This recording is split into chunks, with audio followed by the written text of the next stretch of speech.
All right, I'm live. DT2 Comics Chat here. Now, normally I just stick with superhero fare, but for Mission Impossible, Dead Reckoning Part 1, I had to make an exception because I'm going to be honest with you. I'm still reeling from this movie. I'm still stunned.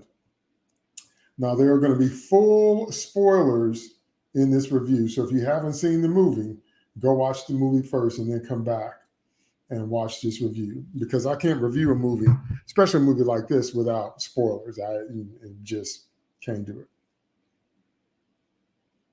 I normally have, well, not normally, I often have the opposite reaction of most people, and I'm having an opposite reaction to this film.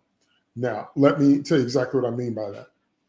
I don't mean that I didn't love it. I don't mean that I didn't like it. I don't mean that it's not great, because just about every good thing that we've seen from these Mission Impossible films with Tom Cruise are in this movie. Okay. Unfortunately, this movie contains three of my most hated pet peeves. So let's go over the background of the film, and then we're going to hit my pet peeves, and then we're going to hit the event I'm going to be talking about, because I'm still not over it.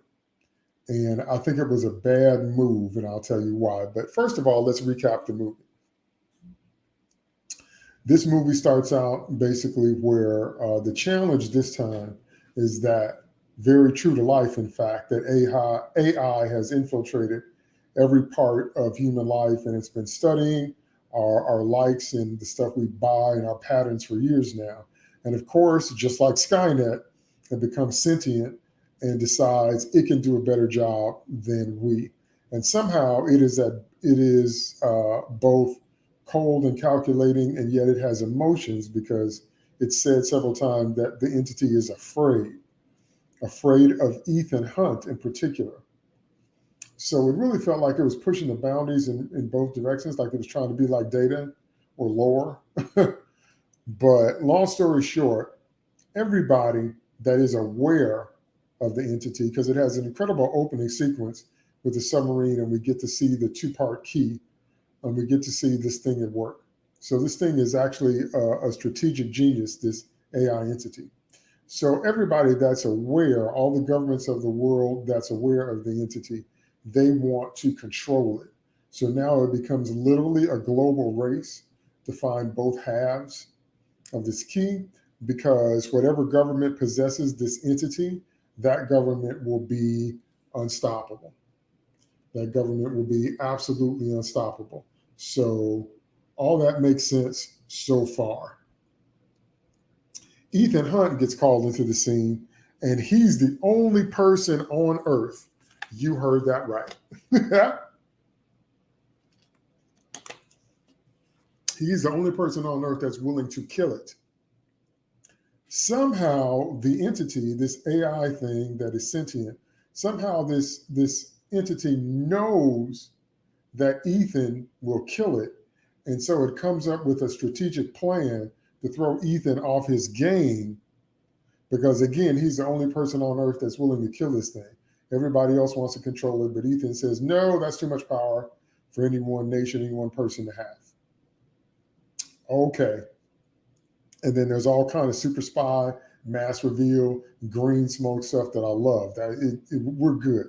Okay, and then we introduce the players, and this movie is chock full of players. We have Kittredge from the first movie. We have the White Widow, which is Max's daughter. We have Ilsa's back.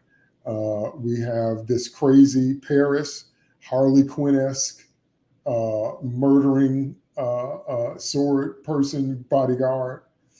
We have Ethan at his best, and we also have Gabriel. Now, Gabriel is introduced to us here, but he's woven into the story as if he's always been there. And we find out the origin of the IMF. And the origin of the IMF is that all of the people, all of the members of the IMF had come to a life and death situation, and someone that they love had died because of them. And they had a very bad criminal record. So they came to the government, and the government said, either you are going to jail, you're going up the creek, we're going to bury you underneath the jail, or you become a part of our impossible mission force. That's actually how the IMF got started. So that was a pretty good reveal, except for the time in the movie that it happened. So, of course, they do get the key, but there's a lot of problems along the way because Gabriel is the chosen one. He's like the avatar. He's supposed to be human, but he does so many tricks in this movie. I'll get to that later until you begin to question exactly what he's made of. But Gabriel is always one step ahead of just about everybody else. But his response to the entity is one of devotion and worship, and he's much more of an acolyte than he is anything else. And so he's really Ethan's main villain in this. Now, by the time we get to the movie's end, they do, of course, get the key, but what they've been chasing is not just the key, but what does it unlock? So they figured it out by movie's end, and so part two is going to be about getting to the thing that it unlocks, because the thing that it unlocks is the AI's core. And from there, you either control it or kill it. Now, that's a very succinct summary, and I'm definitely overgeneralizing, but that is what goes on. Now, now we're going to move into my three most hated tropes. And that's why I'm having such a struggle with this movie, because I love Tom Cruise. I always have. I love these Mission Impossible movies. They're some of the best movies. Tom Cruise has been hailed as the last real movie star, the last real action star. I agree with all that. Tom Cruise is single-handedly making people want to go back to the theater. I agree with all that. I'm down with all that. However, the presence of my three most hated tropes, or three of my most hated tropes in this movie, seem like they're making it almost Mission Impossible for me to really settle into liking this film. Because so far, I love it, but I don't. I like it, but I hate it. And I'm going to explain to you why. Let's start with one of my first most hated tropes, and that is, y'all know it. If you follow me on Twitter, you know what that is. It is omnipotent villain. We got two omnipotent villains in this movie. The AI entity, which is everywhere, which that I can buy because we already have that happening in our life right now. Like if you buy something online, all of a sudden you get all these ads. Say, want some more of this, want some more of that, because everything's following you around online. So that I could buy. I couldn't buy this thing was cold and calculating and scared. Couldn't buy that. But I could buy the entity as a villain. What I couldn't buy is the fact that Gabriel, he was just like the Joker in The Dark Knight. Everything had to happen exactly as it happened. And he was always 27 steps ahead of everybody and everything. And that got on my nerves. You know what I mean? Now at the end, he gets a little sting, and he does the Kirk Khan yell from Mathacon. Kirk, Khan, Ethan. Okay, that's a little cheesy and over the top. But this man is just too on point too many times, and has thought through. He's playing five-dimensional chess, and he's thought through every possible angle and choice. And I can't stand omnipotent villain. I really can't. Okay, that's pet peeve number one. Here comes pet peeve number two. And I know this is going to stir up some controversy. And oh, well, y'all know me. I don't care about that because I'm going to be honest. And that is that it's impossible for me to like Haley Atwell in this movie. Everybody raved over her, and everybody said, oh, she's great. She's wonderful. She's the best thing in the film. She shines. Blah, de blah, de blah. It's impossible for me to like her. I'm sorry to tell you. And that's because, number one, well, let me tell you what the pet peeve is. The pet peeve is we have to sacrifice everything for the new girl who's the key to everything. I can't stand it. The movie spends too much time with her when she's introduced, and literally Ethan Hunt walks up to her, they flirt, and then they're off on this adventure. And she betrays him every 10 minutes, but he's got to keep going to get, that half of the key or whatever. But it's one of those things where everything bends around Grace. Everything in the movie bends around Grace to support her being there and her role, and she's the key to everything, and she's out there with trained agents that are in the field that have been doing what they've been doing for 10, 20, 25, 30, 40 years. How old is Luther? You know what I mean? And somehow she's able to hang. Now, there's a couple things she can't do in the ending sequence with the train. I'll give her that. And I'm not calling her a Mary Sue by any means, but I am saying she is the girl that's the key to everything.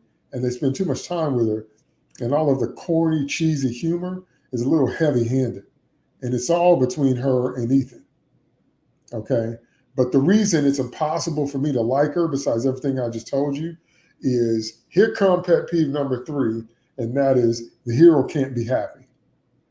Spoiler alert, I told you this is full spoilers. They kill Ilsa Faust in this movie. I can't believe it. I can't believe it. I can't believe it, and I'm still not over it. I'm still mad. And so they kill, as soon as I saw the poster, because you can check my Twitter feed, I called this months ago. I said, okay, somebody's going to die. I said, most likely Ilsa because Haley's there. I made a tweet and I said just that, okay? So I kind of knew it was coming, but I hoped I was wrong. But now, Gabriel we've seen Ilsa beat up men twice her size. We've seen Ilsa do so many incredible things since we met her in Rogue Nation. And now all of a sudden, remember that Gabriel's omnipotent villain. Now all of a sudden she can't take down Gabriel. Really? So she gets a knife to the heart. And then, everybody in the theater was stunned. We all got quiet. I'm still stunned. I'm still angry because I wrote a scene in my head where if Rebecca Ferguson can no longer continue with the franchise because she's got a new TV show going, I wrote a scene where Ethan and Ilsa say goodbye to each other. And it was really poignant and really passionate and really deep. But at least she got to live to fight another day. This way, they're trying to build up Gabriel because Gabriel apparently is the one that killed Ethan's first love or his first girlfriend before he ever got involved with Julia. And now he kills Ilsa. And the movie tries to sell us the idea that that is what Ethan needed to up his game or do whatever. But that's not true because Ethan was going to stop the incident anyway. Ethan was already determined anyway. He doesn't change when Ilsa dies. I know he doesn't have time to grieve her, but nothing changes. His motivation doesn't change. And everybody knows when you have the visit to death event in the plot, that they got to come out different. Think about when Coulson died in the Avengers. The team was devastated, and they all went through a tunnel to try to deal with that. And Ethan keeps on the path he was already on. So it's impossible for me to like Grace. It's impossible for me to like Haley Atwell in this movie because it took me 3 movies to get over the fact that they were replacing Julia with Ilsa because they sold us really hard on Julia in MI3. Then they took Julia out of the picture and replaced Julia with Ilsa. Now they're replacing Ilsa with Grace, and I can't stand it. I can't stand it. I can't stand it. I can't stand it. So the reason I think it was a bad move is because it's left a bad taste in the mouths of a lot of viewers. And I'm not saying that's right or wrong. I'm just stating facts that's what that turn of events did. Go on Rebecca Ferguson's Instagram, and as she posts pictures of her and Tom Cruise together as Ethan and Ilsa, read the comments below Rebecca's pictures on Instagram. And you will see that, like myself, people are freaking out. They are freaking the heck out because we can't believe, because there was no good reason for her to die. And we can't believe the movie killed her. And we can't believe the movie kills her for no good reason. It's just, and that's my third most hated trope that I'm talking about. Peter Parker syndrome, AKA the hero can't be happy. Because that is the story they tell of Ethan Hunt in this film. He can't be happy. His first girlfriend died. He got with Julia. She almost died, so he had to let her go. Now she's married to another dude. Then she literally passed Ethan to Ilsa in Fallout. Literally. Now he can't have Ilsa either. I can't. I can't. I can't. I really can't. So the thing I enjoyed the most about this film were the action sequences, except for the car stuff with Ethan and Grace, because it took too long and because it wasn't that funny. Okay, and because everything with them happens too fast. Okay, and then the best part in terms of the action work is always Cruise doing his own stunts. This thing has so many incredible action set pieces until now. That makes the movie worth watching because Cruise is at his best here. He's 60 years old and he's at his best here. Obviously, the two biggest highlights come at the end of the film. The first one is where he literally rides his motorcycle off a cliff and then parachutes down, skydives down. And on the behind the scenes, they says that Tom Cruise did that 5 times that day. It's breathtaking. Tom Cruise scares his director, Brad Bird, and he scares, McQuarrie. This was McQuarrie. I'm sorry. Ghost Protocol was Brad Bird. This was McQuarrie, but he scares the director and he scares the team.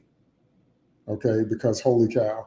And the second thing is the train sequence at the end. Gabriel has set some charges for the train that they were on. Charges go off and they uncouple one. I think they uncouple the engine car, but the rest of the cars keep coming and they come right to the edge where the bridge is destroyed, and then they fall one by one.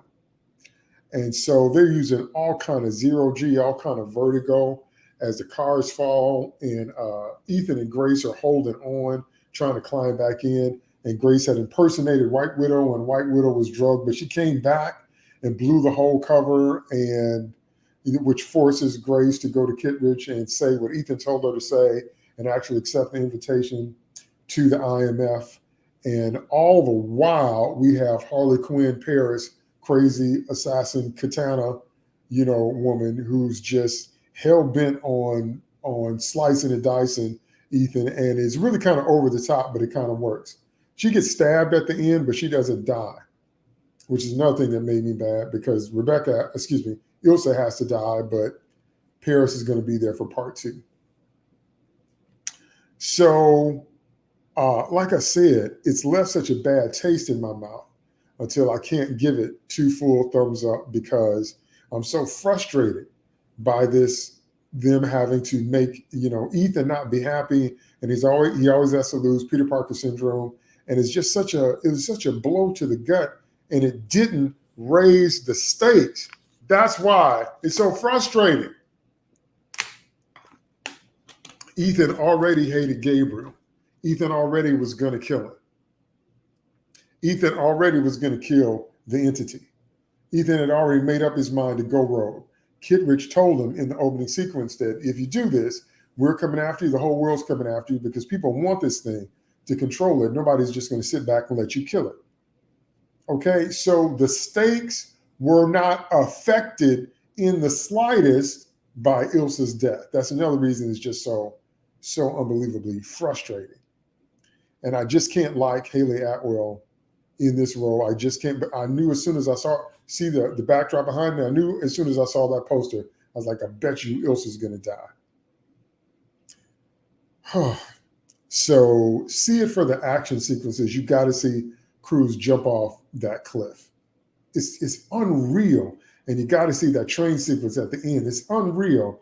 But if you care anything about Ethan and you care anything about Ethan and Ilsa, and you want this man to have a modicum of happiness before it's all over, and it's just, and once again, everything with Grace happens too fast.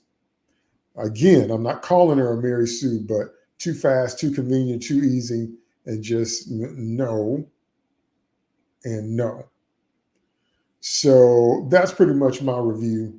I've been frustrated. I tried to give myself a couple days to calm down because I saw this on Tuesday.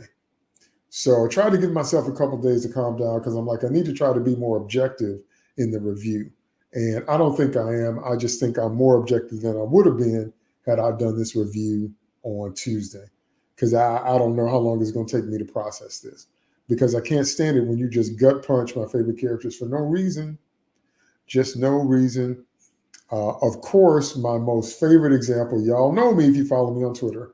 My most favorite example, of course, is the death of Newt and Hicks in Alien 3. That one, we're still not over that one. That movie came out in 93. I'm not saying this is up there, but I'm saying it's in that vein where it's such a downer, such a negative Nelly, such a streak, a bad streak, a mud swipe, a negative kind of blackout, kind of what? Piece of vomit on a beautiful work of art. That's what Ilse's death is like. Like somebody puked on what would have been a beautiful Rembrandt painting, and then here comes a streak of vomit on it, and you can't get past it because it's puke and it's ugly and it looks like puke and it smells like puke and it stinks. There it is. I knew if I talk long enough, I'd get there. That's what I'm feeling. It's a Rembrandt, if you discount Grace, because can't like her, but pretty much a Rembrandt, and then here comes his vomit, and you're left feeling like, did they just puke on that painting? Yes, they did. So, having said all that, I'm still going to see Part 2, Dead Reckoning Part 2, because I have to see how this turns out, because it's the last time we're going to see Tom Cruise's Ethan Hunt. So he's hanging up this franchise after Dead Reckoning Part 2. So I'm like, I got to see it, got to see what happens. But those are my thoughts on Part 1. So I'm just going to have to see if I level out with a little bit of time, but I highly doubt it. So those are my thoughts. I want you to leave yours in the comment box below. Let me know what you think about this movie, and let me know what you think about what I'm saying. Don't forget to like this video, share it, subscribe to my channel, and ring the bell, boom, so you know every time I make a new drop. Thanks so much, and I will see you in the next movie review.